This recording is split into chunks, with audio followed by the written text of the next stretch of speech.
Hi, thanks everybody for joining us. This is the C2ES media briefing call on the upcoming climate talks in Marrakech, Morocco, COP22, that starts November 7th.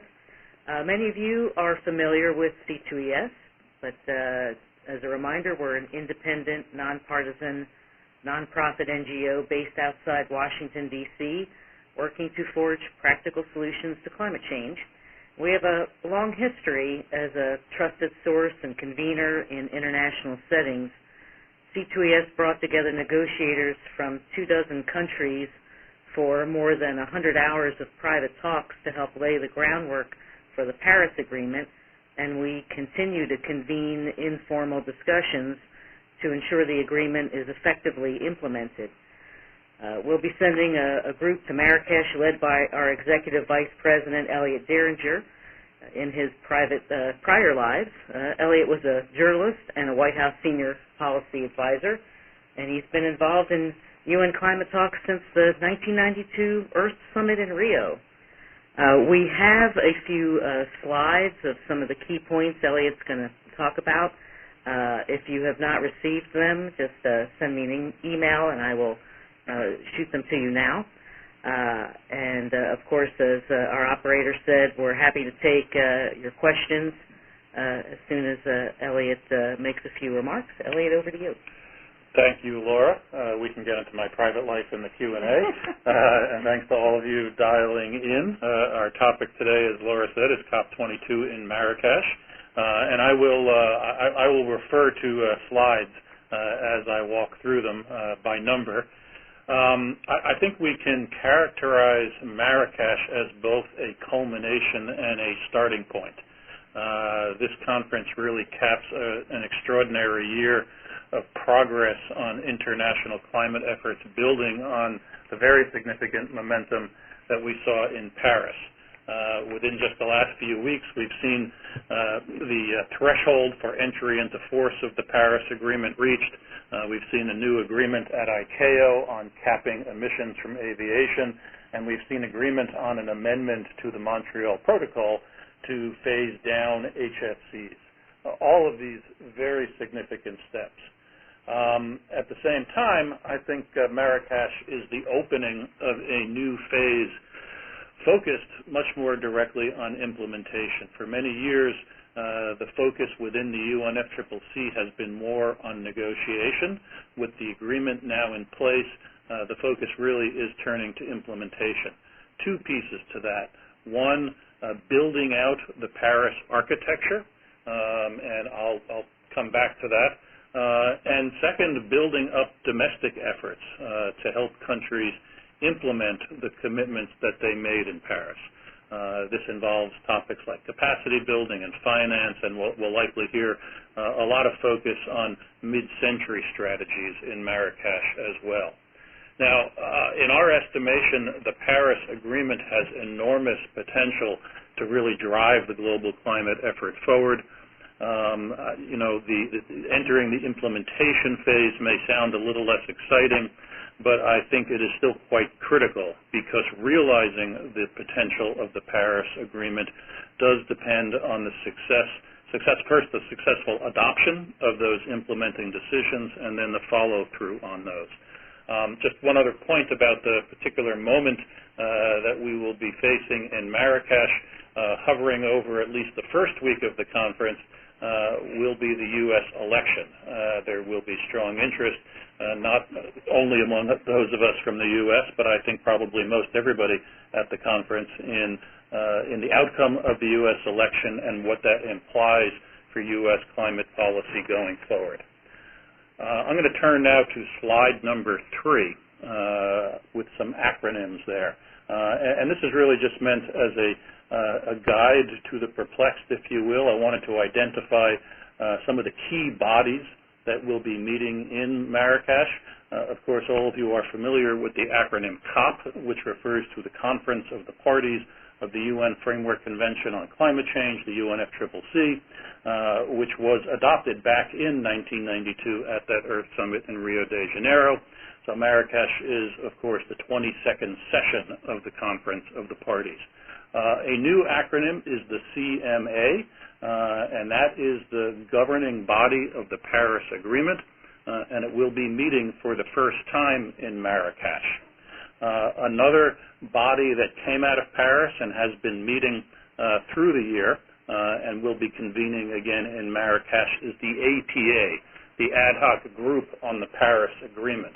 Now, this is a temporary body that was established in Paris to develop some of the key implementing decisions for the agreement that ultimately must be adopted by the CMA. And the other body here that I reference is the SUBSTA, which is a standing body under the Framework Convention. It's the subsidiary body for scientific and technological advice, and it too has been tasked with developing some of these key implementing decisions. Turning to slide 4. So as I mentioned, we have crossed the threshold for entry into force. The Paris Agreement will in fact enter into force on November 4th, and that presents some unanticipated procedural wrinkles. At the time the agreement was negotiated, really no one anticipated that it would enter into force so quickly. So under the terms of the agreement, on the one hand, the CMA must meet for the first time in Marrakech now that the agreement has entered into force. So this will be called CMA 1. At the same time, the agreement mandates that when the CMA meets for the first time, it adopt more than 20 different implementing decisions. The agreement also says that the APA, that body established to prepare those decisions, would dissolve at the time that the CMA meets. Well, parties aren't ready to adopt those decisions. They haven't had enough time to negotiate them. So they need some procedural fixes here. So I think what we will likely see happen in Marrakech is that CMA 1 will in fact open and convene, but parties will decide to suspend it until 2018.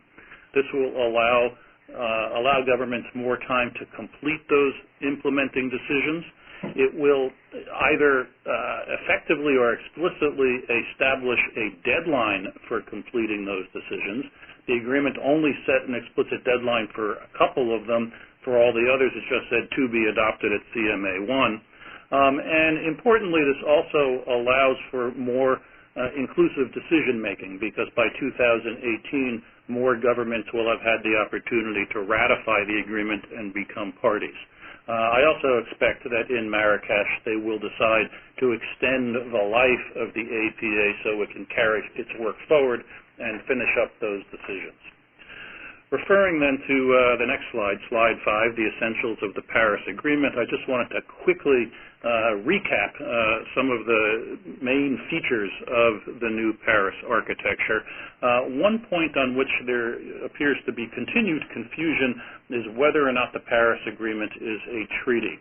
And I think the source of that confusion is the fact that the term treaty is used differently under international law and in the U.S. context. In the U.S., we typically reserve that term for an international agreement that has been submitted to the Senate for its advice and consent. In the case of the Paris Agreement, it meets the terms of a treaty under international law, but as I'm sure you all know, it was accepted by the U.S. not through the advice and consent route, but rather by executive action by President Obama. The U.S., there was very strong interest among most parties, I would say, in Paris being a binding agreement, and the U.S. worked very hard to negotiate it in a way that the final form, in fact, is binding at the international level, but could qualify as an executive agreement.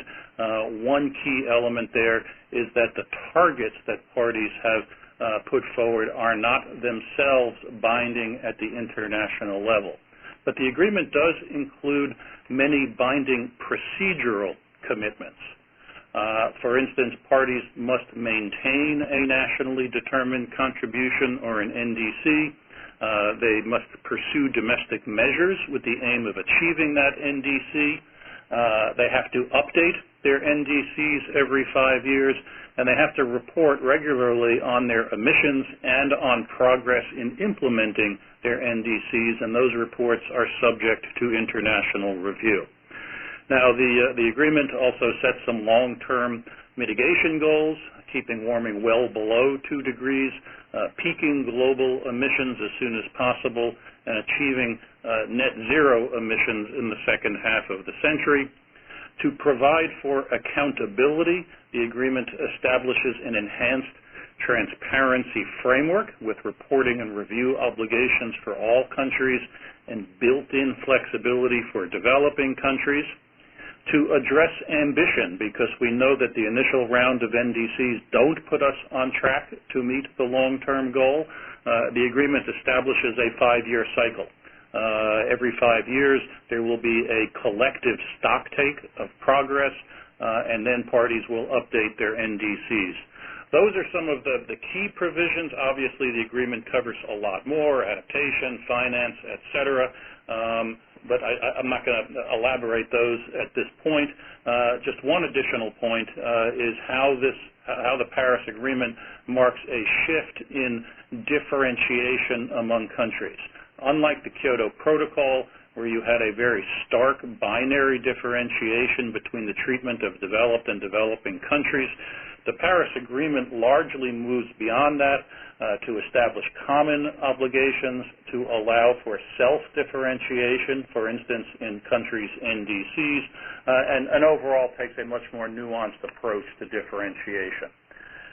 Moving to slide 6, some of the key issues in completing the Paris architecture. Many of these issues are highly technical, but there are some political dimensions to some of them as well. Parties will be considering the features of NDCs and whether or not they should, going forward, all be on a common time frame.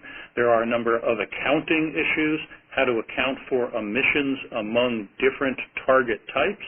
In Kyoto, you had a single target type. Given the self-differentiated nature of NDCs, in this case, countries have different types. Absolute targets, intensity targets, business as usual targets. So that presents some new accounting issues. Also, for the first time, there will be an accounting of the public finance provided by developed to developing countries.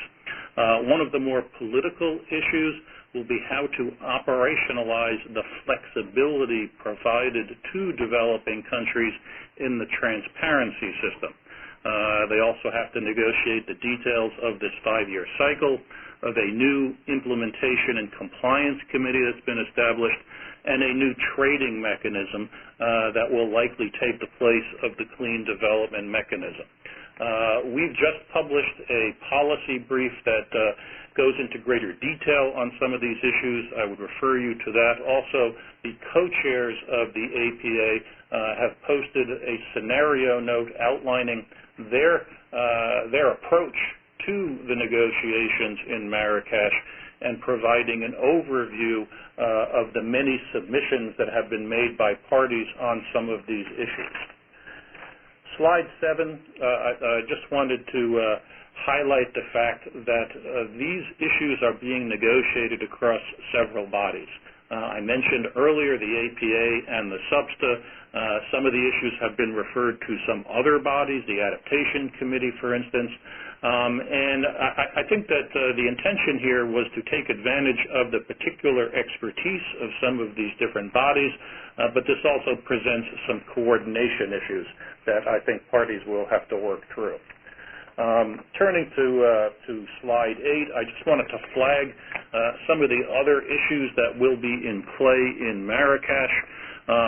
Finance is always an issue, and one of the things that developed countries committed to do in Paris was to produce a roadmap showing how they intend to achieve the goal of mobilizing $100 billion a year in public and private resources to assist developing countries.